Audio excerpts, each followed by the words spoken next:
Sure. Do you have to do your water? You have the Red Bull. Hey everybody, welcome to another episode of This Week in... It's just two dudes having a conversation. Two dudes. Just two dudes. Okay, don't look at the cameras. It's a radio show with cameras. 99% of the people are listening. So when you're doing your demo, I'll be doing something we call in the business sportscasting, which is you'll demo something, and then you just give me a little breath, take a breath pause, yourself, yeah. and I can describe what you just did. Okay. So just like a sportscaster might. Sweet. So, one other thing. Oh, currency of the realm is honesty, so be candid. It's not a gotcha interview or anything like that, but the more candid and real you can be, half the audience is entrepreneurs and the other half are investors and would-be entrepreneurs. It's what I excel at. Candid is good. All right, now I have to log into HipChat. Once in a blue moon, you will see Jackie. You'll see me look down while you're answering.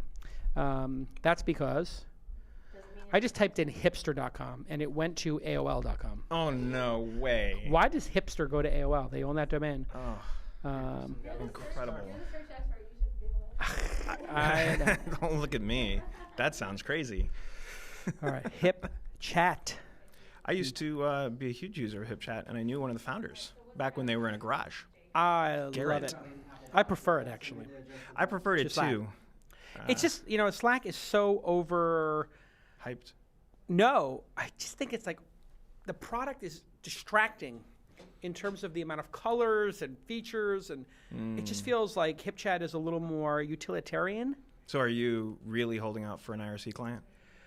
I prefer IRC myself, and so like HipChat was a nice web-based IRC, kept things simple, so I just prefer it. Yeah. Anyway, once in a blue moon, she will send me a comment. She's also sending me time. So if you see me look down, sometimes people are like, is something wrong? And nothing's wrong. Okay, got it. Still taping. You have the beverages you like? Indeed. All right. And how are you doing, Master Jake? Trying to get rid of shadows? Still working on these shadow issues? The shadow issues persist. You might want to look into maybe getting new hardware that can help with that. Yeah, more lights. Either more lights, or there are now LED lights as opposed to tube lights that might help. So if you want to look into LED lights and do a test, I'm open to it. All right. And you can sell that other TriCaster when you're ready, right? We didn't get any other offers in? We've gotten an offer. Someone wanted to buy both of them for $10K. That would be at the trade-in value. That sounds good to me. All right. When it comes demo time, I'm going to lean over just so I can see the screen. Is that Yeah. going to be too much of a problem? No, you can lean. It's fine. When you're talking to the microphone, you'll see that I keep the microphone right here. It's basically even blocking my face a little bit. So you want to be 2-3 inches away. If you become 6 inches away, he's got to fuck with the levels a bit, and it causes problems. And if you go like this, and you're like, hey, what's up, Jason? It's like, then we're fucked. So Okay. just stay in this Zero cone. fuckage. Got it. You could be fucked. We could be fucked. It's always better for you to just Jesus. be loud so I can turn you down. Hey, everybody. Welcome to another episode. That's just me working on my voice. Got it. Don't worry about that. And I'm not doing ads. No live reads, Jack. So a Are solid. you talking to me? No live ad reads, correct? No live ad reads. Wow, a solid hour. Hey, everybody. Welcome to another episode of This Week in Startups. Today on the program, a co-founder of Napster and a founder crazy enough to take on search in the age of Google. How many years has it been since Google launched? When did they launch? 99? Depends on how you count. I think the research project at Stanford started in the late 90s. Yeah. I found it hard to get a little bit more specific information about its evolution, but we definitely ran into them in our Napster days. Yeah. And one thing that was really interesting to them was the commodity hardware stuff that we were doing. Oh. Yeah, it's interesting. Founded in 1996. Stanford Research Project. Yeah.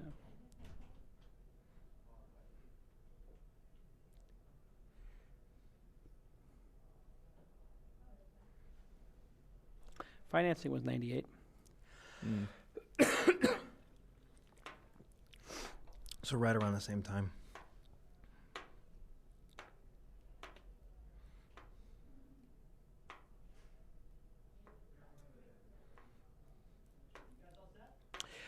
We are set.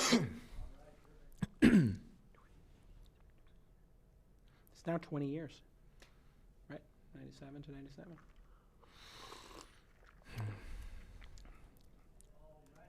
One second.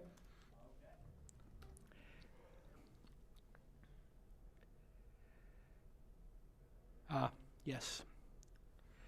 There was a very cool company that did something similar. Remember X1? I do. There you go. All right. I love that product. Oh, so yummy. There were a lot of great users. Same with Google Desktop, too. Right. Okay, 3, 2, 1, me whenever you're ready. Ritter, right? Yeah. Like John Ritter. Yeah.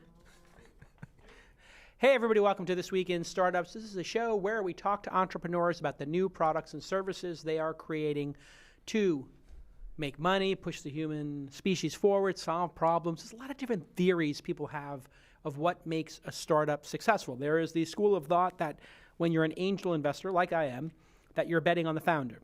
There is another school of thought that you're betting on markets, i.e. transportation, knowledge, advertising, e-commerce, software as a service.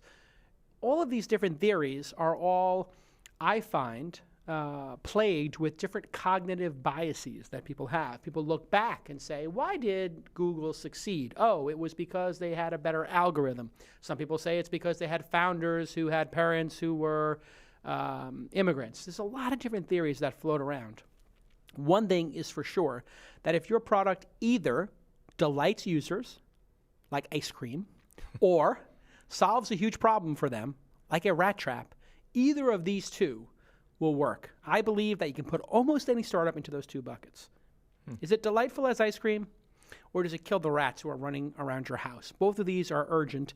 One of them is urgent and the other is delightful. So delightful or solves a problem. Today on the program, I'm going to welcome Jordan Ritter. Jordan is a serial entrepreneur, but he's kind of under the radar. You probably don't know this guy. However, he was a co-founder of Napster back in 1999.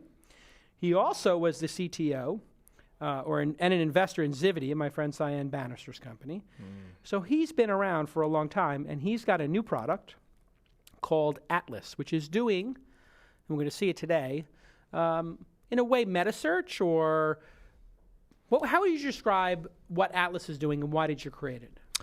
Atlas is a searchable photographic memory for all your devices and data. A searchable photographic memory for all of your devices. All the things. All the things. Because right now we have content in the cloud at our Dropbox. We have it in Google Drive. We have it on our mobile phones. We have it on our desktops, our laptop, and our iPad. And we have 5 email addresses, and we have 2 Instant Messenger accounts, and we have 4 social media accounts. And even on social media, too. Everything. Now I'm getting interested. Yes. So the problem we're solving is digital chaos. I liken it to the spam problem back when we started CloudMark in 2001.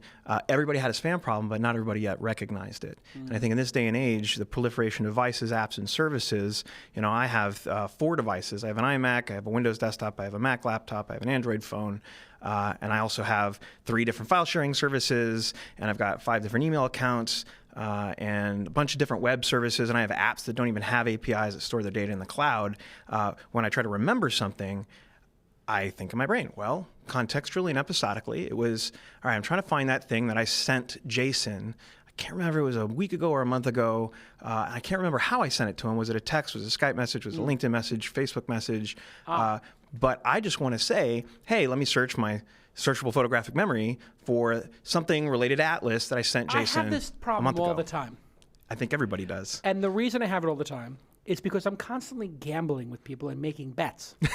And we are constantly having a problem of, I bet you. Right. This was the famous one. I bet a friend of mine 5 dimes that Trump would win.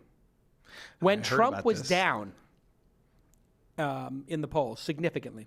Because I said, I believe that people who are voting for Trump are not represented. There's going to be a 10%. So I was exactly right. Then all this Hillary stats came out, and my very savvy friend offered me a buyout. Instead, because, it was basically a landslide. And I, like an idiot, took the buyout. What? He gave me 2 to 1. So I would have made 15 dimes. But I said to myself, I can't live with myself making this money because I just didn't feel right about it. Because, the idea that Trump was going to be president was kind of a scary proposition. It's a moral quandary. And so I was like, all right, I'll take the buyout. So he gave me 20% off. I paid him 4 dimes. and then Trump wins. But anyway, the point is, I'm constantly losing these bets because we make the bets on messenger products, iMessage, email, all these other places, and we're constantly like, where did we make that bet? I can't remember. I'm making bets inside of Fitbit. That's how degenerate I am. So you could be making more money if you had Atlas Recall installed. Pretty much. Okay, let's see the product. Okay, All right. let me see this. Because, I have an affinity for this product area. And by the way, when we get back after the next commercial break, I want to talk a little bit about your time at Napster because it's very relevant. Yes. I'm going to get into some of your past. But I want to see the product because I was in love with a product called that Bill Gross from Idea Lab. Now, Bill Gross had an incubator long before Y Combinator existed. Yep.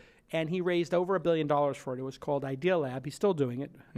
Bill Gross from Idea Lab. Not the Bill Gross who is in bonds and who makes commentary on bonds. There's 2 Bill Grosses in the world, according to... Only 2. Only 2. But in finances, 2 specifically. Okay. And he's in the area in Los Angeles. What's the area? Pasadena. And he's got a really cool office. And one day I went by his office and he showed me X1. You remember X1. I do. X1 was brilliant because what it did was it indexed everything on your hard drive, and back then there was no cloud, so you had... So all your stuff was on your hard disk. Eudora and everything, which had your email, and you had Netscape and all this other stuff. And so you would search your hard drive, and all of a sudden you'd find your emails and your instant messenger from Yahoo Instant Messenger. It was pretty powerful. If it had an API, you could search it. Yeah. That's the key. All right, so let's take a look at this here. I want to see Atlas. So, now, Atlas, can people buy Atlas today or no? No, we just entered open beta November 1st. So first, very new. Very, very new, 2.5 months old in the public's hands. And you own atlas.co. So if people want to sign up to be in the beta, atlas.co. And, does it cost money? No, it's currently free while we're in public beta.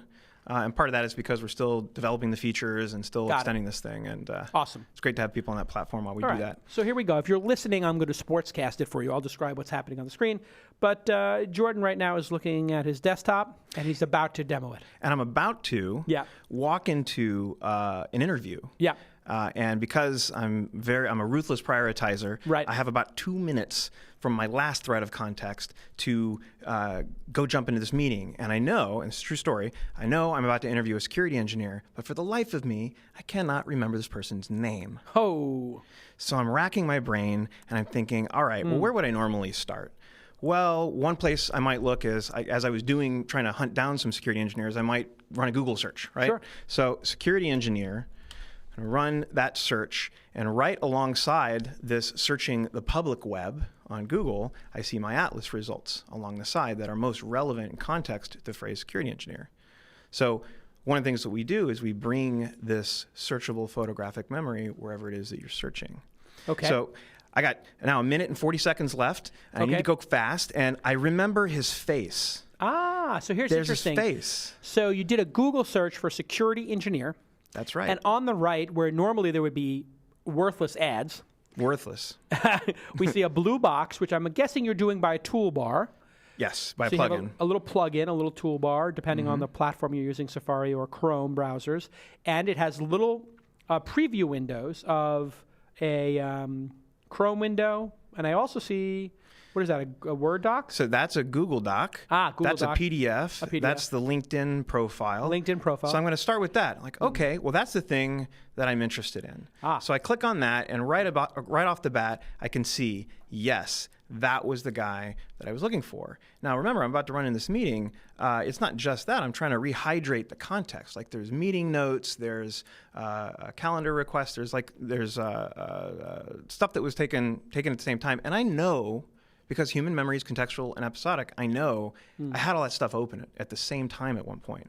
So the moment I recognize this, then I go down and I click on open at the same time. And very quickly you see this beautiful presentation of things. This is really nice. So this is now, I see the LinkedIn profile in the center, but around it, in sort of a word cloud, are different sized windows, little chiclets with different documents or web pages, PDFs, whatever. Calendar, I see a calendar invite. That might be the most pertinent in this case. Well, in this case, actually, I would argue it's the resume, and it's the meeting notes, and the LinkedIn profile.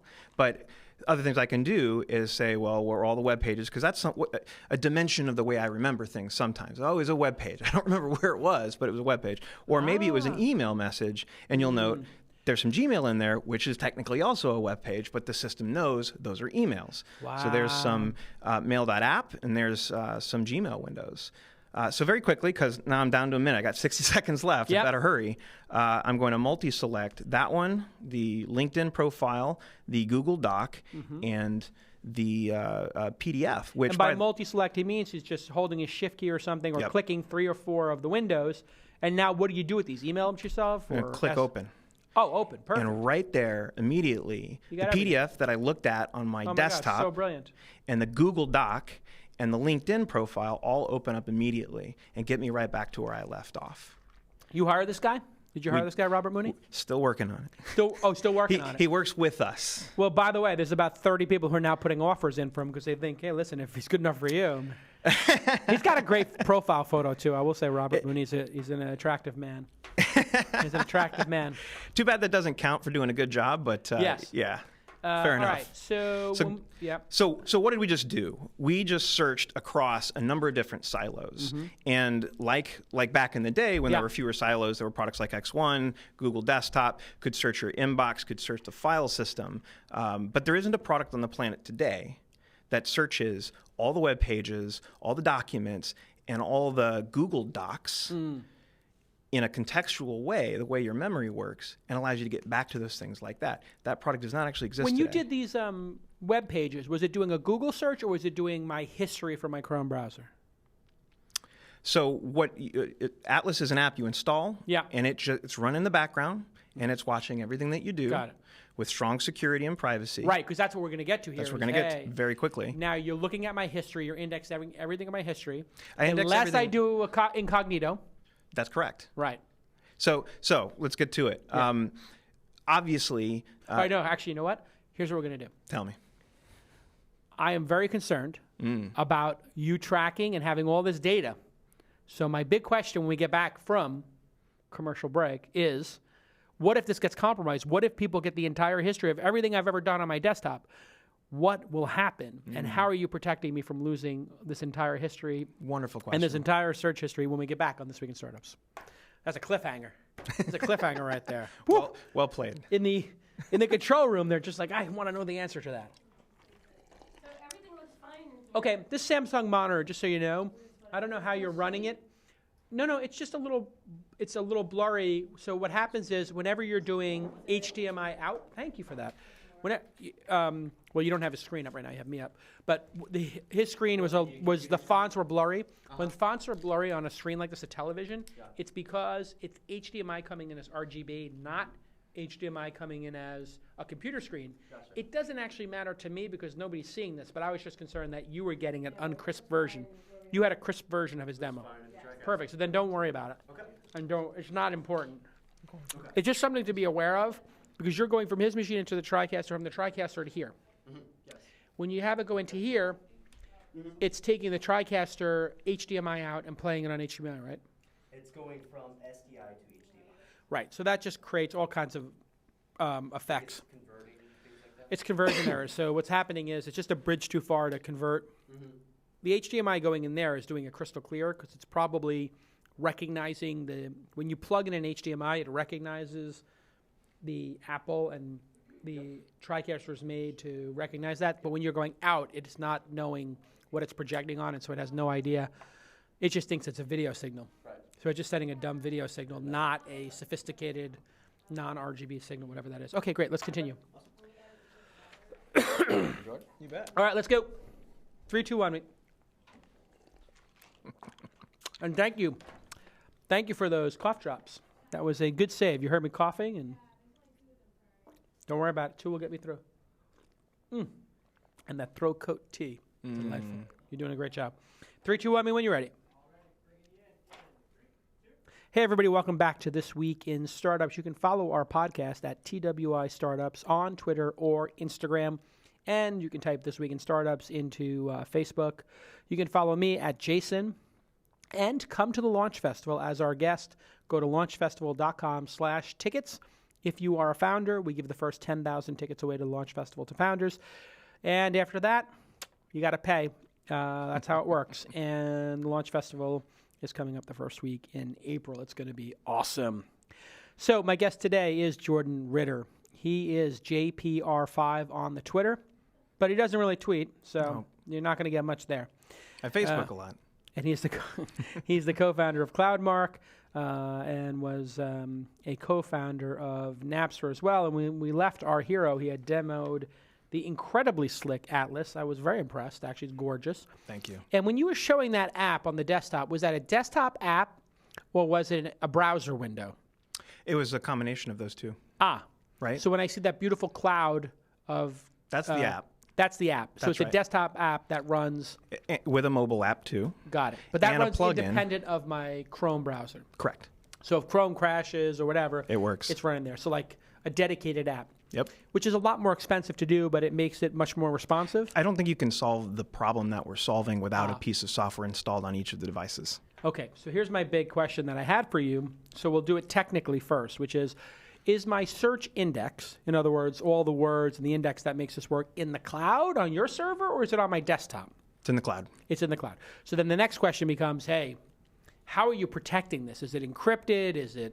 Can you see it? Because listen, I'm looking at this going, wow, this is super powerful, but the more powerful the tool when it comes to information, the more exposure you have if it were to be hacked. So explain to us how you're keeping this secure. So the first thing that we explain when folks ask about this is It comes up, right? It comes up. Yeah. Yeah. It's a very important question. It's actually a two-part question. Privacy and security are two very different things. Explain. Well, on that point, security is about making sure that my data doesn't leak. Got it. Privacy about respecting my choice. About what do I wish to share? How do I control that? So on the security front, your data is encrypted in motion and at rest. What does it mean, at motion and rest? Explain that to a non-technical person. SSL encryption, so everything is SSL encrypted, and at rest. That's from your browser to your servers. And in or between over the internet. servers. That's right. So if I have a bunch of keywords and a bunch of history, you encrypt it on my desktop, you send the encrypted packet up to your server, you store it there, and you can decrypt it there. Correct. Rightly so.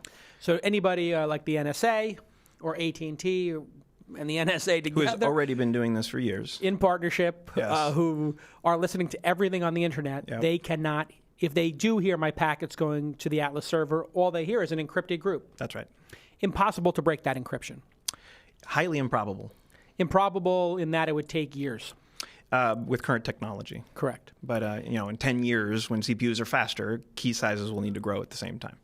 Ah, is that right? Yes. Yeah. Interesting. That's why some of the things that were encrypted 10 years ago are pretty easy to break. Are brain dead to break now. Yeah. What is the state of encryption? What is the amount of encryption you need today?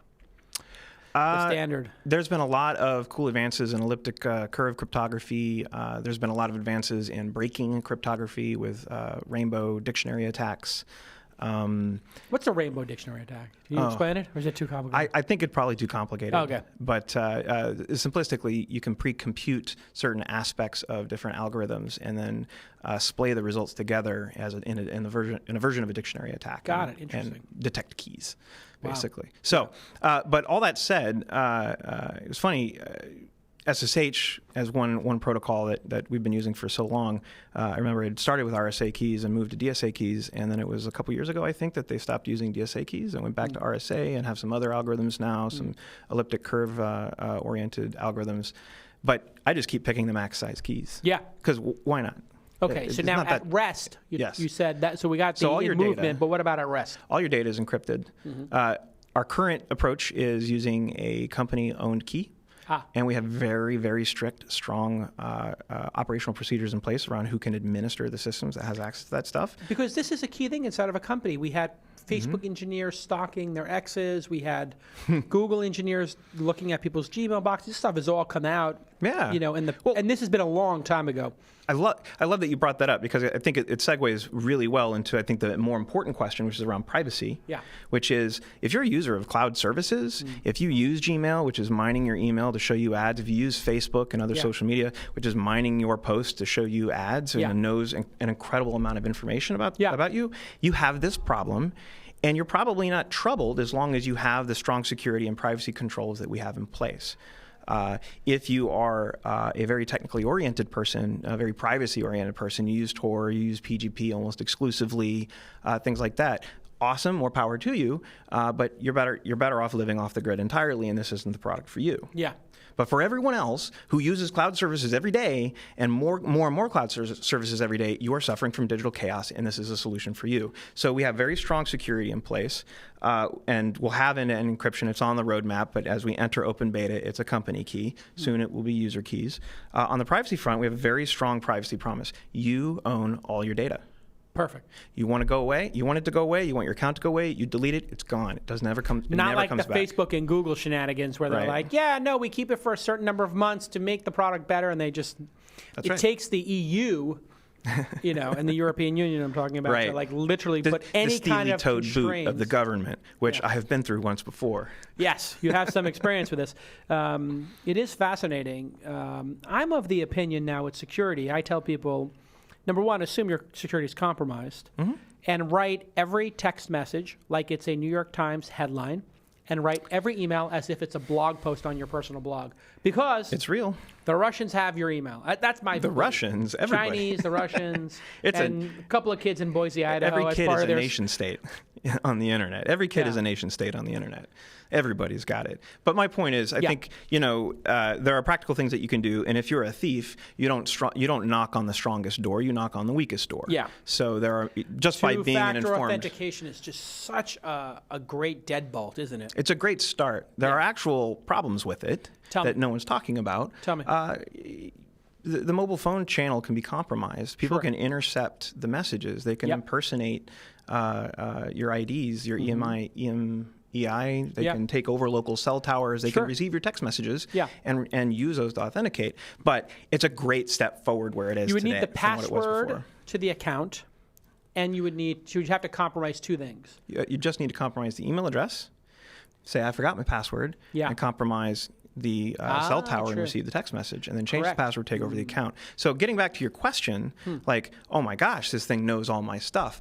The point that I would also make is, number one, we haven't really gotten to the core problems that we're trying to solve and what we're doing with it, but you don't need that much information to compromise a user in the security world. You just need access to their inbox. Yeah. Like, look at all the things that Google does just knowing your email. Yeah. Right? I great. saw some research a couple years ago where some project that showed 400 points of search engine traffic, and they can predict with a pretty high degree of accuracy what your medical history is.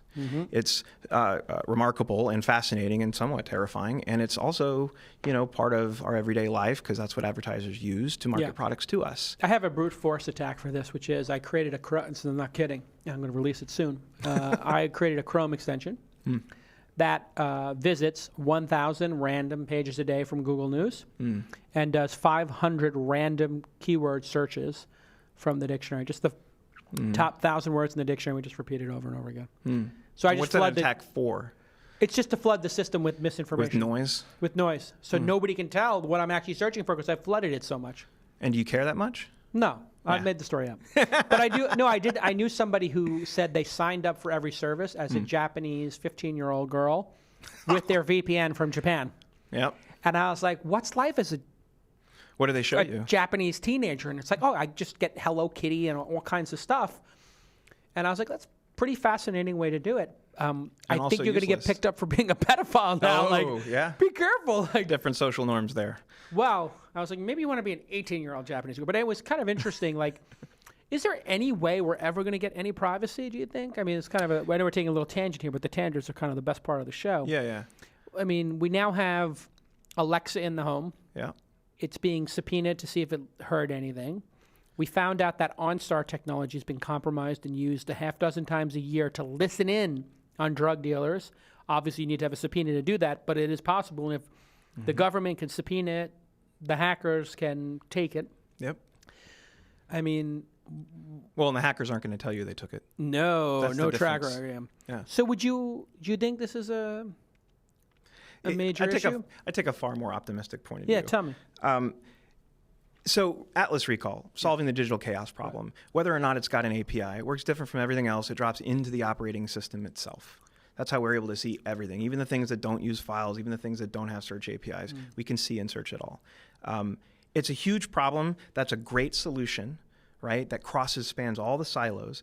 but it isn't actually the apex of what we're going after. Yeah. What we're really trying to do is, in recognition that this wonderful device now got a little touch bar on it, it's got USB-C ports, is actually still stuck in the Stone Age. It doesn't do anything until I tell it to do it. So you're alluding to AI and machine learning. I'm alluding to context. How you arrive at context, one big pathway is AI and machine learning. All right, when we get back, I want to understand the AI and the machine learning and the contextual power of Atlas when we get back after this final sponsor break, partner break. People we love break. 3, 2, 1, me when you're ready. Good stuff. I'll ask you about Napster after this. Okay.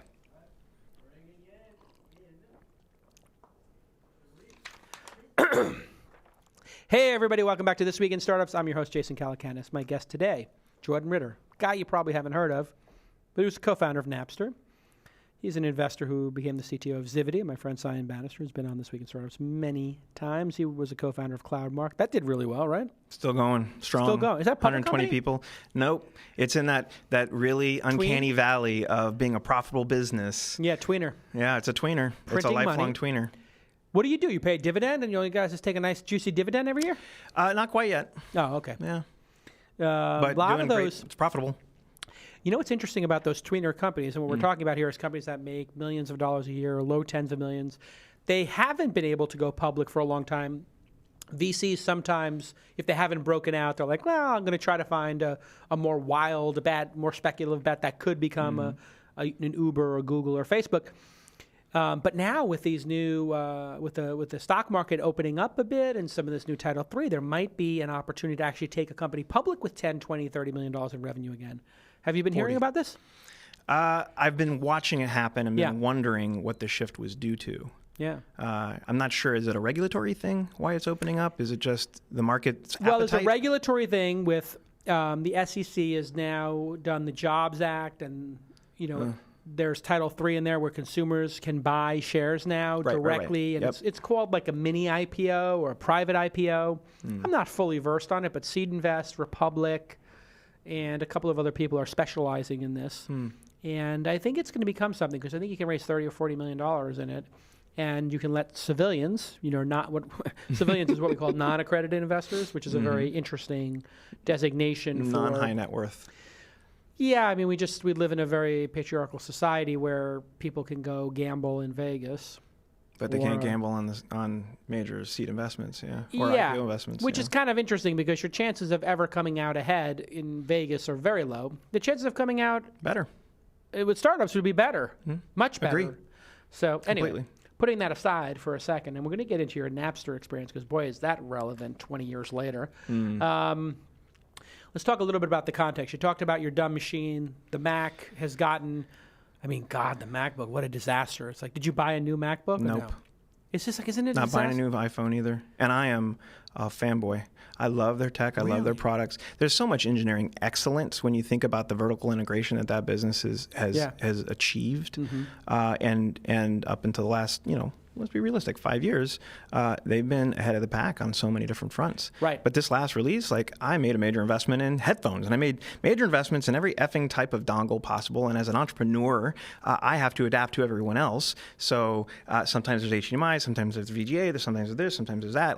Don't give me one. It's a disaster. People are literally buying the old MacBooks. I think the value of old MacBooks is going up. Because people are like, I'll take the old one and have my ports back. What a disaster. I mean, it really is interesting. Everybody predicted that after Steve Jobs was no longer driving the ship, that there might come a time where his influence, forward-looking influence and product touch would wane. And it does feel like we actually have reached that point now. Yeah. Where the products... I think they're trying really hard, and there are some cool innovations still coming out of that company. And I have friends that work there, too. What's the mood over there, you think? People feel like they're a little bit under attack? I'm not qualified to answer that question, but... I feel like people feel like they're under assault there. I think the people that I know love that company and love the mission and the purpose. And Apple hasn't spent all of its capital with its users yet. There's still Nor have they spent their capital in their bank account. They have a huge amount of money. Ridiculous. Yeah. I think they my guess is they have one more killer product in them.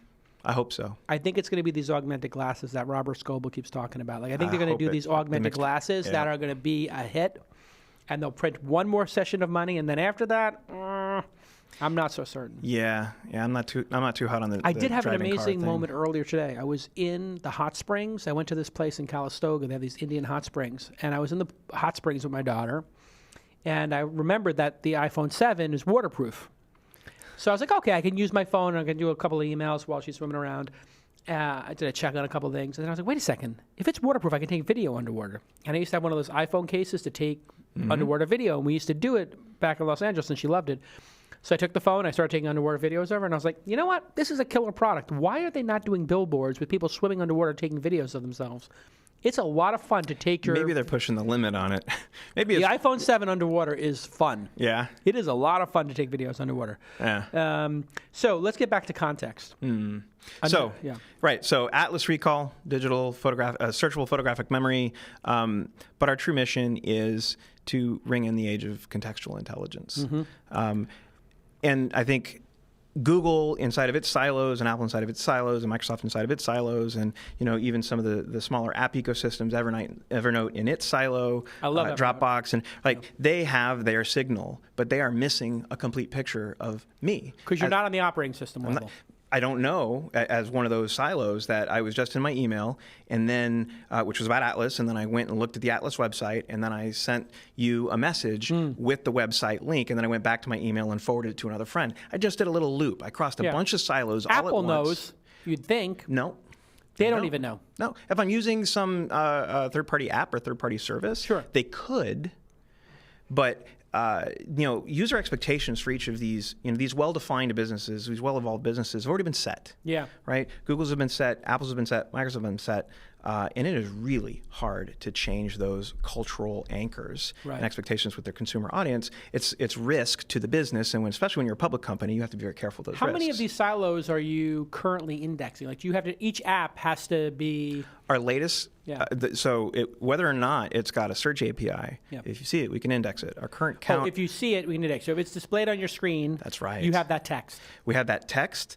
If it's a file, we get the file. And we index the file. If it's a web page, we get the first order assets. So if I have some legacy app that is doing my inventory and my name comes up as the person purchasing something from some old purchase order system, and you do a search, you're like, oh, wow, they're in the old POS system. That's right. Fascinating. It gets Could be big. great for corporations. It's a huge enterprise value right there. Could then, in an enterprise, could you take all the Atlas desktops and then allow the manager or the whatever the God King is or Queen to search across desktops for, hey, show me anytime anybody has mentioned Jason Calacanis? We could. I think we have to be very careful about privacy considerations and violating trust there. Sure. But I think probably the more relevant case is, hey, as a company, we want our users to use it, but we need to implement security policies around that. And Got so it. having all the clients talk to a private cloud for that company, I think, is the more important one. It's kind of interesting. People who work at a company have this bizarre belief that their emails and what they do on their work computer is not the purview of their bosses, when in fact... It is 100% the purview of your bosses, just like you coming in and out of the building or working there is.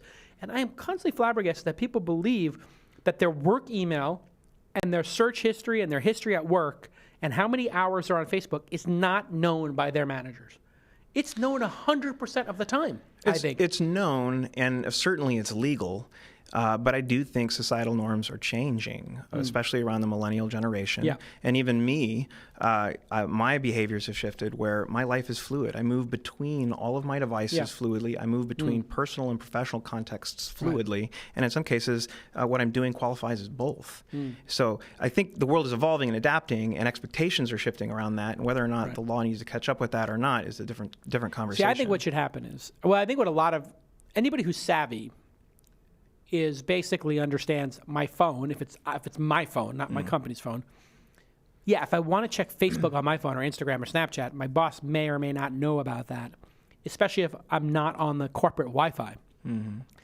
But on my desktop, if you're an employee at a company, if you're a millennial, and you're on your desktop computer, do not log into social media or do anything on that computer that is inappropriate. I literally have had people at companies... What an absurd statement to say to a millennial. No, this is a message The to millennial definition- viewers of This Week in The Startups. definition of Work inappropriate is work. different. Please be appropriate with your work computer. Your boss knows everything you're doing. So how about literally, this? I had a company where somebody was goofing off at work, saying stuff about their boss, and plotting, Yeah. literally plotting with their friend their lawsuit against the company. Then they initiate the lawsuit against the company And or then threaten it. the lawyers come in and get the emails. They come in and they're like, Yeah. we have your Yahoo Instant Messenger or whatever. It was some messenger. This is a decade ago. We have your messenger of you talking to your friend about suing the company and trying to set the company up for a lawsuit. Yeah. So are you that dumb? His answer is yes. So like I said earlier, Anyway. I think we take an optimistic point of view, which is, Yes. hey, this thing's stuck in the Stone Age. Yeah. It doesn't know me. And So what is context? Context is where you're located geographically, the time of day. those are dimensions of context. Okay. Right? So what I just showed earlier when I said, what are the documents I had open at the same time? That's the very first version of context. It's like, I had a bunch of stuff open. It could have been 10 web browser window tabs. It could have been that Word document and that email Fascinating. thing that was unsaved. Files can be indexed, but I didn't save it. And that email that I never clicked send on, and that LinkedIn post that I accidentally forgot to click submit on, and all that stuff gets indexed. That's the first level. Second level, you do these little loops, these interactive loops. So what we're doing, again, in a very secure way, with very strong privacy controls, your ability to delete things, to block things proactively, to be forgotten forever, all that's built in. So, and if I do an incognito tab, Yeah. or it as doesn't they work. call it on Reddit, the porn Yeah, of tab. course, of course. So when you hit Control Shift N, N. Command Shift N, Command Shift N. something like that On a Mac, yeah. on a Mac, you get that incognito. That's not saved. Nope. Therefore, as Atlas, hey, the person is explicitly asking for privacy in that situation. Do honor not store that. We respect that. Yeah, of course. Yeah. Makes sense. But we take all of that and we start building these contextual notions. And then this is where the machine learning and AI stuff come in, is now we have a full comprehensive activity profile of the user against which to start detecting patterns of behavior. Right. When you do this, you tend to read these other things. You tend to open up your calendar at 9 a.m. every Monday morning. I'm just Sure. going to do that for you. I'm Yeah. going to summarize it for you. like that. Right? I like a little coaching. Yeah. Well, these things That's when see it's everything gonna we get see. interesting. They see everything we save, and they are dumb. They are stupid, and there is no reason why they can't actually be proactive and help us be smarter and more effective. Except that the companies that have built these wonderful ecosystems are still fighting the wars for platform domination. Everybody's still fighting them, but the wars are over. They ended a while ago. There will never be a one Microsoft, Google, one Apple world ever again. Right. And yet they're you still yourself fighting. are using an Android phone, and Mac, everything else. I get multiple email, multiple services, multiple everything. Yeah. Like, yeah, sure, you want to hook people on one particular value proposition, but at the end of the day, the user's going to live in choice. Yeah. And so that notion is over. What we want is something that moves fluidly across all of our stuff that we can leverage the way we remember, the way human memory works. What's this going to cost? $7 a month per person? Slack model? It feels like a $7 a month Slack product. I think the early phases of our business modeling, there's a bunch of different opportunities to go Don't after. tell me advertising. No, no. But intelligent suggestions, which the user with real context will perceive as actual help and not as an attempt to steal my attention. And so there is a profound amount of things that you can do with these very sophisticated AI models once you give it great data. Right? And because we're only capturing the stuff that you interact with, we don't have the signal and noise problem that the web does, or that files do, or that inboxes do. There's very low percentage of stuff that in any given moment is relevant to you. But if you had this notion of context, the things you could proactively assist the user and suggest to them. Got it. So if I keep searching for mortgages, you're going to start suggesting mortgage lenders? I think it gets a lot more sophisticated than that. Here's a common I like example. Just paying you. Let's I like say, just paying you. Are you going to have a just paid version? Are we going to have a what? I just pay you. You don't market to me at all? Sure, absolutely. Yeah, I think that's the way to go. So, for example, here's a suggestion that doesn't have anything to do with ads. Okay. Hey, I'm about to run into that meeting to go interview that guy, the security engineer. Why do I have to tell you to go assemble that thing for me? Just go do it. Read my calendar, because you saw there's a calendar result in there. You know I'm about to walk into that meeting. Right. Go do that search for me. Right. And bring it to me. Sure. Or here's an even more specific vertical. I'm a salesperson. I live and work inside of Salesforce. right? But I go to wherever the user is. I go wherever my customer is. And some of them are on LinkedIn, some are on Facebook, some are here, so all these social media channels.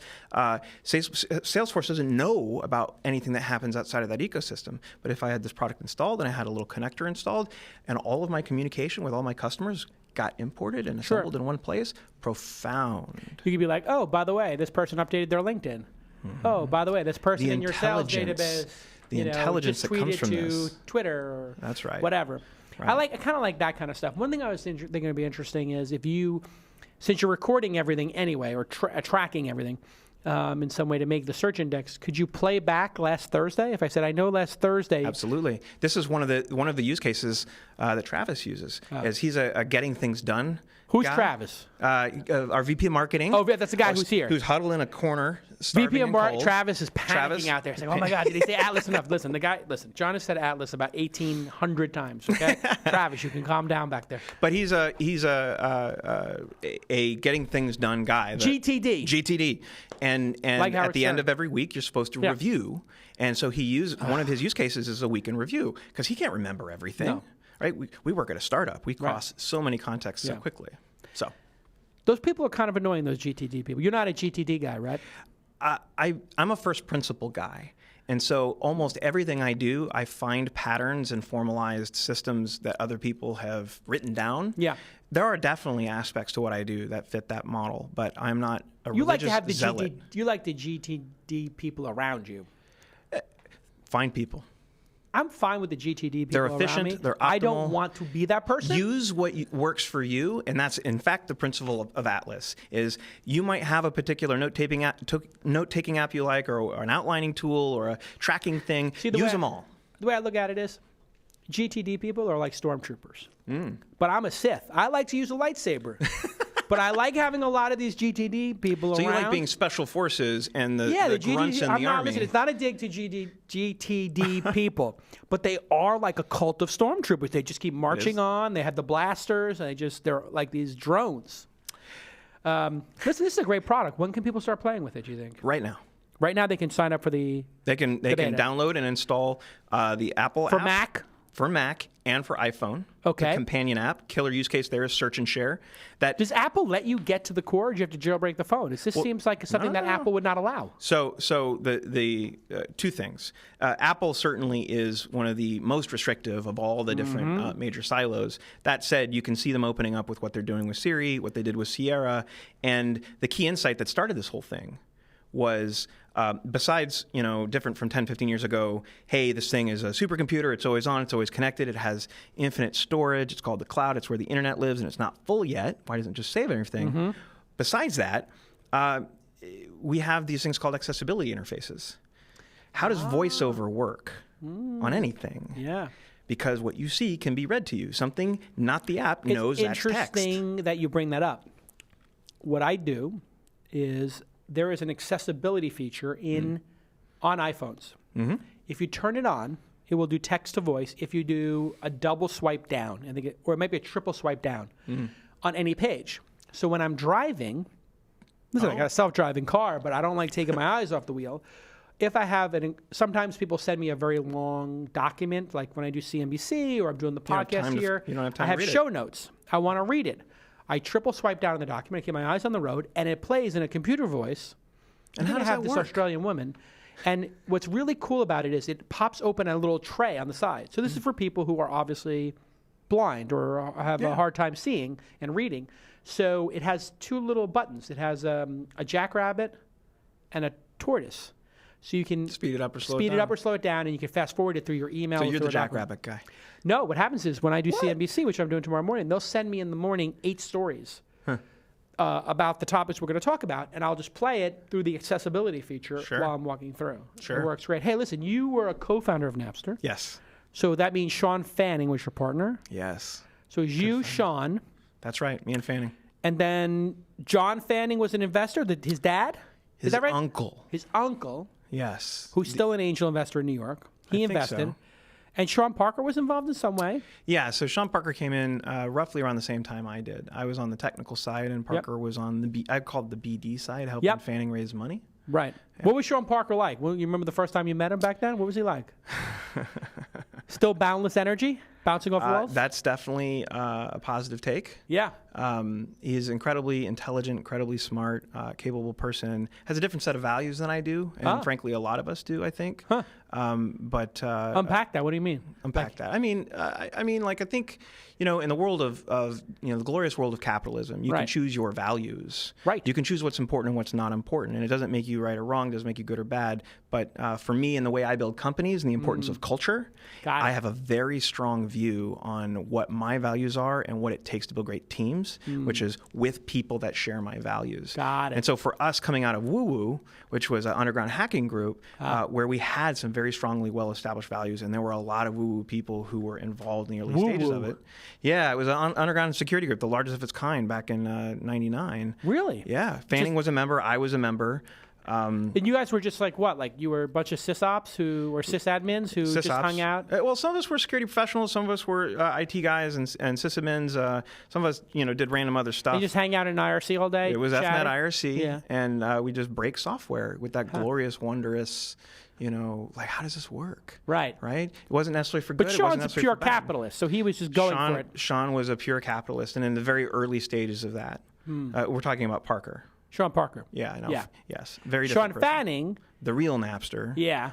The person who actually started it. Yes. What was Sean Fanning like? He's just he's a tinkerer? Oh my God. He was 16 when he wrote the first version. 16. Not professionally trained, obviously. And you met him on IRC? Yeah, on Woo Woo. Wow. Yeah, and like a lot of us, we were all a bunch of young punks. How old were you? I was a somewhat older, wiser at the time, 18, 19. And he decides to make this peer-to-peer file sharing. Yep. No, There had been some peer-to-peer software bore, correct? Oh, the whole internet was peer-to-peer, right? Well, how but did client NNTP peer-to-peer, work? yeah. How does that work? How does an email work, right? Sure. It's bouncing through a bunch of servers. Usenet, DNS, whatever, how does that work? It's all peer-to-peer on some level.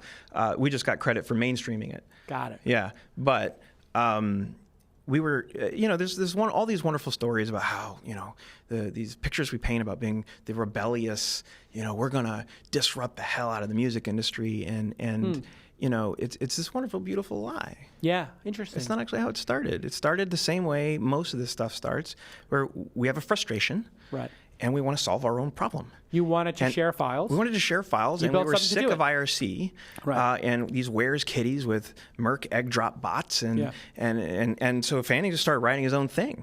And I think there were some other efforts, but at the end of the day, he was part of two distinct hacker communities. One was ours, and one was Pound Hack. And very open and very let's collaborative. Let's help you figure these stuff out. And so what was he like? Man is an unstoppable force. What I loved about the downloaded documentary that came out a couple years ago was how much focus there was on Fanning and his personal experience and his personal relationship. You really got a strong sense of where he came from, and it really helps frame the type of person that he was, which is a wonderful, well-intentioned, same as the rest of us, wounded person with his demons and things like that. But he is a kind-hearted, brilliant type of person, and frankly, because of that, we all attract to each other. Right. So there were a bunch of us like that, and that was we had similar values, we had similar mindsets. We didn't like the answer no, we loved the answer yes, and we create our own ideas. And by its peak at 60 million users and 2 million concurrent, which was the size of AOL at the time. Wow. There were probably 6 of us committing code to the back end. Six people. Where were you when you guys got slammed? Do you remember the moment when the big lawsuit came in, the first big one? Where were you guys? That's not the moment that lingers in my memory. The moment that lingers in my memory was when Lars Ulrich showed up. Actually, his lawyer showed up with Lars Ulrich in tow at the foot of our offices at the time, 4 West 4th Avenue, the Union Bank of California building in San Mateo, and assembled an audience like none other. And just gave a press conference there, and they delivered the 60,000 or so names that they had printed on dot matrix printer in landscape mode in order to make the amount of paper just a colossal amount of paper. Yeah. That's the moment where you So he sort of delivers go, all this crap. paper and says, I want my money for these tracks, or these are the people stealing? You got to block these users. Block these users. Block these users. And that sort of kicked off the craziness. Right. But even through that, at least from my point of view, like we slept underneath our desks, we had pillows, and we'd wake up in the office and then go right back to it. It was this amazing, glorious time. And what really made that tick wasn't a business model. It wasn't executive management. It was Fanning and me and people like us in our little subculture within the company, right? And you got to keep in mind, though, all this happened before engineers were placed on pedestals. Right. And so one of the reasons why I don't think, one of the contributing factors to why I think Napster failed, other than the government, is that company evolved so quickly under so many pressures and stresses without truly fundamentally understanding what made that technology successful, which was the people. The people. Not people were the tech. willing. So to your opening point, there are two categories. Like, is it the business opportunity? Is it the founder? Yeah. I'm definitely more in the earlier bucket. If you have the right team, a great team, not a good team, but a great team. Elite. We don't have to use that word. We say, what makes all relationships successful, whether they're personal, professional, romantic, at the core, it's all the same. It's my value system. Mm-hmm. Do we believe in the same things? Do we have the same mindset? Do we have the same ethos? If we share all of that, there ain't shit we can't do. Right. A great team can take a mediocre idea and turn it into something. Right. And a good or pivot. That's my point exactly. Sure. And a dysfunctional team, the average team, the common team, will take the next Facebook and F it up 100% of the time. Right. It's guaranteed. So to me, I think it always starts around team, and that was one of the really accidental successes of Napster was that the engineering culture, which was super, super tight-knit and kind of insulated and isolated from everything else going on, really made that thing But then forward. when you put this business motive and you bring a bunch of business heads in and lawyers who just want to make a huge amount of bank, and they're looking at it, how do I ride this? I don't think that's what actually would happen, though. No? Okay. I think what happened was we were under attack very early. We had lots of ambitions. We had lots of ideas, right? But we put a lawyer in charge. Who was that? Hank Berry. Hank Berry. A fine person. Sure. Right? But just abstractly, if we know to be head of a startup, let alone the very first rocket ship startup of its kind, you have to be a risk taker. Right. And just on paper, lawyers are not risk takers. Sure. If you put a lawyer in charge of Airbnb, they'd be like, restrict. This looks like a 30% chance that we'll get in trouble. Let's start not doing that. Exactly. Yeah, let's not do it. Yes. Was there any way that business could have survived having been so innovative and so early? Because it really did seem to me that, the music industry was absolutely not willing to actually share music online. They were filibustering. Somebody had to crack the code and say, look, consumers want this so bad, you have to give them what they want. I would have survived? So I think that's a really wonderful question, and also something that I think the documentary studies a little bit. Tell me the name of this documentary. It's Downloaded I gotta by see Alex this. Winter. Really love it. It's Downloaded. It's slightly revisionist, but of course memories revise and fade in time. Yeah. But I think the answer is unknown. It's not a certain yes. It's definitely not a certain no. There was definitely one of those titanic, pivotal moments in court. David Bowie's on our side, and the government on the other side, and all these arguments. And it's unfortunate. Parker played a very strong role in our downfall in that court setting because he was the guy writing the emails that you were referring to earlier. Like, hey, millennial, don't do that. That's not smart. So he was writing the crazy emails and that they sunk were the company. Discovered by the lawyers and presented in court, and that eliminated doubt. That there was intent to. That's right. Yeah. Interesting. What was the worst thing he said in those emails? Do you remember? Was there like a line that just totally in the documentary they focus on? It's in the documentary, but I got to be honest with you. Yeah. Like I live my life as an optimistic person. Yeah. I try not to linger on the negative things of the past because they're all learning lessons. I don't remember, but it had something to do with piracy. Yeah. Yeah, he probably just said something big picture like, hey, look. I know Sean, so I could see him saying something like, "We're gonna have to be pirates, and we have to do pirate, whatever." Yeah. He say something. He glamorizes these ideas. The problem with that is on discovery, there's no interpretation. It's whatever interpretation the prosecuting attorneys can convince a jury. Your intent does not matter. Practically speaking, that's true. But with an email in hand that says, I intend to, blah, blah, blah, then you're screwed. This actually wound up saving YouTube because a bunch of people on the music side were talking about putting the videos on YouTube. So when Viacom sued them, they were like, but we have these emails on Discovery That you wanted to of do the this. marketing department opting into putting them up there because it was such a great marketing platform to sell records. Which is it? And let's just negotiate, by the way, because this Yeah. is called business. This is not called, these are my marbles. And Scour came out shortly after Yep. Napster. So do you remember meeting Travis, who now obviously is doing Uber, in the Scour days? I remember Travis calling me. Really? Personally, right after I left Do tell. Napster Yeah. about Scour. And he, it's this ballsy thing. I think, I look back on things like that and I actually learned something from that experience, 15 years later, looking back on it, I'm like, wow, what a ballsy thing to do. Just call one of the co-founders out of thin air and say, hey, I'm building this startup. Do you want another shot at it? Like, whoever thinks to do that? Travis.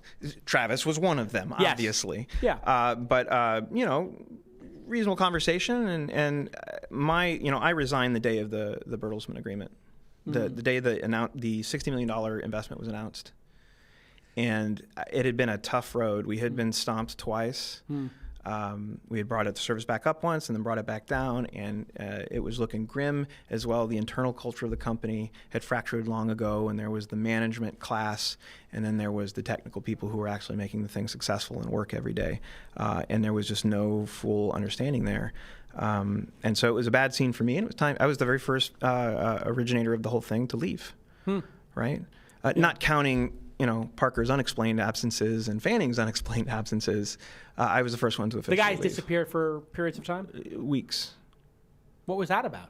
I don't know. Oh, partying Possibly. or just like giving up on the company? Could be depression. Could have been excitement. Could have been disinterest. It was a crazy ride for all of us.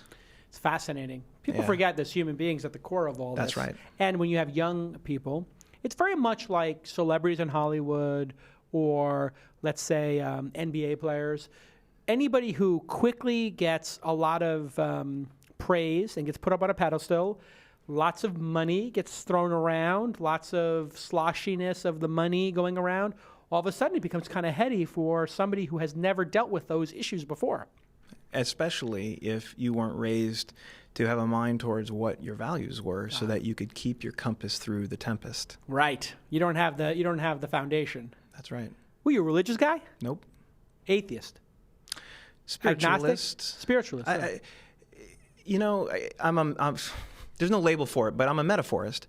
I see the metaphors in all the different stories from all the different operating systems of society. Sure. Some of them are called religion. Some of them are called economic systems like capitalism. Sure. Some of them are called anarchy, political systems. Like they're all operating systems for society, and I can see the patterns and the lessons and the morals. And at the end of the day, a lot of these things as social subcultures, because humans are tribal, are organized around values. Yeah. And if we all looked at it that way, we wouldn't go, oh, you're a Christian or you're a Jew. You actually have all these values in common. Interesting. All right. So I see it differently. Right. And maybe it, You see it in a meta way, which is, Super hey, meta. we as human beings want to be part of something. We pick our tribe. that's right. And pick we leave several tribes. We move from different tribes. We could be a part of multiple We tribes. change over life. Sure. Yeah. Interesting. We're going to bring this up with, Sam Harris is going to be on the program. I don't know if you're a fan of Sam Harris, Letter to a Christian Nation, End of Faith, all those stuff. But he's got a great podcast. If you've never listened to Sam Harris's podcast, it's fantastic because he talks about things like Westworld and AI and morality. But, he's just such a great thinker. And then he gets these amazing guests. So when he has Richard Dawkins on or whoever, you get like these two giants talking to each other. It is just listen to, if there's any podcast you're going to listen to, I have two recommendations after This Week in Startups, which you're already listening to. So I've already got you here. Number one, Sam Harris, and number two, Bret Easton Ellis, the author of Less Than Zero and American Psycho. He has a podcast, the BEE podcast, Bret Easton Ellis. And in his podcast, he has all these film people on, and he answers to no one, and he just gives his opinion on film and culture. And he's kind of like against the millennial, snowflake, trigger warning, as you might Sure. suspect, because he is an artist. And he's like, how dare you tell me, like, I can't make a film like American Psycho because it's going to trigger you and you need a safe space and the microaggressions and all this other nonsense and all these, people are basically criticizing artists for making art and saying, Because like, it well, offends their sensibilities. and not only that, he had this major fascinating discussion, which was people are now attacking who's making the art and saying, which creators can make which art. I.e., he's a gay white male, he's allowed to make these kind of movies. But if he was, an Asian lesbian or a black, asexual, non-binary, the art cannot be created by these groups. So it's in other words, people have gotten so worked themselves Wrapped around up. the axle. Yeah, they're really trying to forget that there are human beings just making art. Their intent is not to offend anybody. They're making art. And art can be anything. It's a range of things. I look at this evolution of societal norms as a biological evolutionary metaphor. Really? Sometimes it goes in that direction. Sometimes it goes in the conservative direction. Yeah. But each time forward and then self-correcting. So I think we just see these swings. We're about to see another one, on in less Friday. than a week. Yeah. And you got to take the meta point of view that unless one change is going to kill everybody, and that's still open to debate, then it's just a part of how society evolves and moves forward. Yeah. We're sitting here, just so people know, on a Tuesday before the inauguration of Donald Trump on a Friday, with half the country absolutely in a panic attack and the other half Smugly grinning. smugly giving the middle finger saying, we got you, we got you. We threw the chaos grenade into the pie, It's and now let's amazing. see what happens. And now, like the Brexit, a large percentage of people who have voted for this individual are saying, given the behavior of the last 60 days since he got elected, I'm kind of not a fan. And I would There's like definitely to, some people doing that. 10 or 20, I would say 10% or 20% of people who voted for Trump would have changed their opinion now, given what they've seen. I think that's an optimistic point of view. I think it's Without putting a stake in the ground on my own personal opinion, I read a couple really brilliant articles that I thought were very objective that talked about two different things. One was, if the system isn't working for you, then game theoretically, your best option is to blow it up. burn it down. That's it. I call it the and that's burn how it down evolution works. Yes. You got to burn things down for new things to So arise. Trump is the chaos grenade, burn it down. You may not agree That's with one him, half. but you want it to go down. Whether or not he's a sexist pig, that's still, your self-interested point of view. And in a capitalist society, that is definitely one of the ways in which we make decisions, and that is the society we live in. I thought the other category of people were, and as I could relate to because I grew up on a farm and I grew up in rural areas, that way of life is actually dying. Yeah. Legitimately. It's going over. So if you live there, you don't live in a elitist city, and I don't say liberal elitist because there's elitists everywhere of all walks of life, and there's more than just two kinds. Plenty of elitists in Texas. It's elitists everywhere, right? Yeah. It's the haves and the have-nots, the age-old thing. But if you're a have-not and you're watching your way of life that you grew up with, that you connect with, That you helps love. define you, that you love, It's your everything. it doesn't matter whether some sexist jerk is about to become leader of the free world. Right. You want, if he says he's going to bring it back, then while you watch the paint peel on the side of your house, you're thinking, Lord, I hope so. Yeah. And so I'm Let's not give it a saying they're shot. right or wrong. I'm just saying there's a lot of different points of view. It's not binary in the slightest. No. And Nor is the candidate that was put up. yeah. As one person said it, I think it might have been Sam Harris actually on his podcast. Or somebody said it. I don't want to misattribute it, but the chances of the spouse of a recent president being the most qualified person is statistically improbable. In other words, would Bush's wife be the best candidate we could have for president? Would Jimmy Carter's wife or Reagan's wife? By what standard? By what time? By what crises and issues that we were faced with? There's no generalization I think that would ever hold. It's a much more complex, multivariable Would the question. spouse of anybody who has done some notably incredible thing in the world also be, because of their association with them, as deft as them? Is Michael Jordan's wife or Serena Williams' husband as good in tennis? Is Bill Gates' wife as good at making operating systems? I don't know. I think the theoretical statement is highly improbable, and the empirical observation is yes. Yeah, she's pretty great. She might be the exception. I have to say, she was so qualified. In so many ways. But to one of those other camps, not Republican versus Democrat, Yeah. but to the protect my way of life or the system's not working for me. Yeah. You're The like, corruption aspect. She definitely represented keeping the system the way it was. Yeah. And this sort of underlying feel by people who are not part of the system that I'm getting screwed and these people are all corrupt because she's getting speaking gigs from Goldman Sachs. They're all corrupt. They're all corrupt. It's the elitist thing. It's about power. You don't become a politician if you don't love power, and it's a human nature thing, and it's a interpersonal dynamic thing, and you can't hate the system for being what it is. That's what it is about, and it markets to us, and we are a consumerist society based on capitalism, and so we love to consume things that make us feel good, things that generate dopamine, things that generate serotonin, very little that generates oxytocin these days. That's what's wrong I'm with going to give you a social media. hug after this. You're going to get a lot of oxytocin. I can't wait. If you hold hands, oxytocin is released. I know. If you give someone a hug, if you shake hands, actually, Yeah. you actually get a little bit, for I think it's 20 seconds or 30 seconds, Yeah. you have to hold it, but man, neurochemicals are amazing. It is pretty amazing. I cannot wait to hold hands and hug you.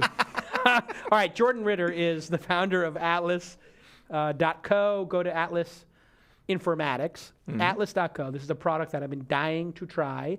And do you consider it a consumer play or an enterprise play or both? In what order? I just want to Consumer first. Consumer first. You can't build a business if the users don't find it valuable, which is the Love it. other category. Delight the user. Delight the It's user. both. A little bit of ice cream here. Yeah, a lot of ice cream, I think. But from there, Butterscotch. you've got a number of different avenues to go. There's the enterprise avenue. I think the apex of where we're going. So intelligent suggestions, the apex of that. I love that. Is with the user's permission always. Allow third-party apps to plug in to that information flow. Love it. You know what you could make is you could make like a keyboard that just tracks everything too. Track every keyboard. Well, that's the old hack for Yeah. phones that were restrictive. It's a custom keyboard. Custom keyboard. But you can't see what they're looking at. Yeah. Fascinating. Yeah. All right. This has been an amazing hour with Jordan Ritter. You can follow him and read no tweets since 2012 at JPR5. Do you post anywhere on social media? Tons. Where? Facebook. On Facebook. Is it public? Yeah, it's public. You have a Medium account? I've always set it to be public. Okay, good. I've done a lot of blogging. Okay. And it's, where can people find you? Best place to find you is? Facebook? We reference everything on Facebook and a couple other social media channels. So search for But I talk a Jordan lot Ritter. about culture and hiring and what it takes to build great teams and what it is to be an entrepreneur. I just want to thank Emmy Award-winning producer Jackie because, you know, I challenged my Emmy Award-winning producer Jackie with picking all the guests this year in 2017, with the exception of the few emails I send her that this person's the highlight. And already, early in 2017, Emmy Award-winning producer Jackie is knocking out of the park. It's really been a pleasure to meet you, Jordan Ritter. Thank you very much, Jason. And everybody go to atlas.com and sign up and try it out. It seems like a great product to me. I am looking forward to it. Launch Festival is going to be great. Yeah, you need to be there. And it's going to be April 6th and 7th. On the 5th, we're doing the Angel Summit, which will be 25 early stage investors or something like that speak. And we have only like 200 people there because it's a little bit of a more intimate thing. And then we're going to do something new. On the 3rd and 4th, we're doing Founder.University. Founder.University, it's the first time I'm explaining this. 25 founders or so are going to be invited to come for 2 days, 16 hours of just making your startup great by working on 8 different dimensions of your startup with some of the most successful entrepreneurs. And then the best company or 2 to come out of that is going to go on the main stage and present their company at the Launch Festival. So it's going to be pretty great. It's the first time I'm announcing it. I got a lot of wows from the control room here. You can follow me. I'm Jason. Just type in mayorjason.com. Speaking of politics, you guys have noticed I'm suited up in 2017. That's because the mayoral race is only a few years off. So mayorjason.com, or if you prefer, governorjason.com. Are you going for it? Are I you going for it? I can explain to you what's happening. I know. You got a couple 250K checks lined up. I heard about it. This is crazy. What happened was everybody saw Trump win. And they said, you know what? You remind me of Trump. And I said, Oh, GFY. right. Good for you. Sure. Or Of course. go F yourself. Right. But people were joking, and they said, listen, people who are business people who It is are the era of a capitalist administration. correct. Yes. Capitalist politicians are obviously in people vogue. believe in this. It's in Yeah. vogue. And it seems to be working. Bloomberg, right? Sheryl Sandberg is going to run, and she was also set up for Secretary of Treasury. Not Zuckerberg? Well, That's Zuckerberg irony. obviously has been very clear that he's going to meet people in 50 states and do a listening tour, and he suddenly believes in God. So that was pretty. I promise you I'm remarkable. an atheist, and when I decide to run, if I do, I will not BS you and say I believe in God like Zuckerberg. That was very convenient for him. He's like, I found God. Just Maybe he wanna- did. Maybe he did. If he did, I counted against him. Crazier things have happened. Well, if he found God, I'd like an introduction where maybe he could friend him. Right. Yeah. Right. Get more him a likes. page. Yeah, poke him. Poke Yeah. God. Anyway, so this whole thing was a big joke until a group of people said, we will put up 7 figures for you to Oh, do it got this. bigger. Well, it's just to say 5 or 6 high-profile people Accumulated, who each got it. committed a couple $100,000 each and said, we want you to do this. Be mayor of San Francisco. Because people have heard me on the show talk about, here are the problems. And I have a couple of very specific things I believe that would make this city better, and I have a specific way of doing them. And More power to you then. maybe, Yeah. I would say it was a 0% chance when I was joking about it, and now it's between a 5 and a 10% chance. It's an economy of ideas, and if you have plans to execute on them, I'd vote for you. Well, listen, I know I would put my heart and soul into it, and I know I'd be effective. So Sounds like the beginning of a But maybe there's platform. somebody more effective than me. I don't know. They're going to pull this clip for an Mayor Jason commercial later. But listen, at the very least, I think it is a competition of ideas, Yeah. and that's what was missing this time, I believe. Yeah. Oh, definitely. We were not competing on ideas and solutions. We were competing on what? Who could be more snarky during it was a the debate? apex of social media. It's exactly the social media thing. Who can get the most likes? Who can gain the most Oh, attention? you're right. Who can? Well, look. So, The debates were exactly what if you're saying. if you go back to science and how Yeah. human brains work, consistency and repetition breed habit and belief. Period. End of story. It doesn't matter. Doesn't matter what it's about. If it's repeated enough times, Sure. your exposure, you will start building little neural pathways Jesus will about save you. it. Whether he does or not, one of the things I would advise startup entrepreneurs is perception often becomes reality We are by crushing virtue it. of neural pathways Exactly. being formed around those Yeah. things. We are figuring it out. We are figuring it out. So the more it gets repeated, especially on large forums, the more it becomes truth in people's minds, even if it isn't actually observably true. Atlas solves your problems. Atlas solves your There you problems. go. Atlas solves your problems. It's interesting. Where do you live? You live here? I live in Seattle. I lived here for Seattle. 14 years. I built almost all my companies here. And then I moved up a couple years ago, was lured nice. up by some really great investors. Yeah. You like it up there? I love it up there. It's pretty delightful, I have to say. You know, a little bit of rain. This is Mecca. Yeah. This will always be Mecca. I it's a can't 2-hour imagine that flight. changing. But it's a 2-hour flight, and Virgin America is amazing. I love that. It's the greatest. It's the And, nuts. and Seattle has the most epic summers. I've lived all over the United States. I've lived Is it abroad. epic? Why? Because you can take a boat out on those little fjords? And the equivalent of Tahoe is less than an hour away. Love it. You've got lakes, you've got rivers, you've got Yeah. the equivalent of No a bay. tax. No state income tax. And by the way, they have amazing civil infrastructure. People will complain about traffic everywhere, but you do not see variable speed limit signs in this state. And yet it makes a ton of sense. Variable speed limits. Yes, so they got these, each lane has got a variable speed limit sign. It's at 60 or 70 or whatever it's supposed to be, and then when there's traffic, it starts to drop. And when there's an accident in the lane, a big X paints over it. No state income tax, decent property taxes, and we have better effing speed limit signs. There you go. All right, listen. Mayor Jordan, MayorRitter.com. Everybody go to MayorRitter.com. And thank you to Emmy Award-winning producer Jackie and Travis and the VP of Marketing. I hope we did okay there. You look like you were a little nervous at the start of this. I hope you're feeling good about it now. And we'll see you all at the launchfestival.com. I hope you come. Come as my guest if you're a founder. If you're anybody else, please don't ask me for a free ticket. If you're a lawyer or a VC or an angel friend of mine, buy a ticket and support the event. For the love of God, I've been giving you guys free tickets for years. Save the free tickets for the founders. All right, we'll see you next time. Bye-bye. Great job. That was a great episode.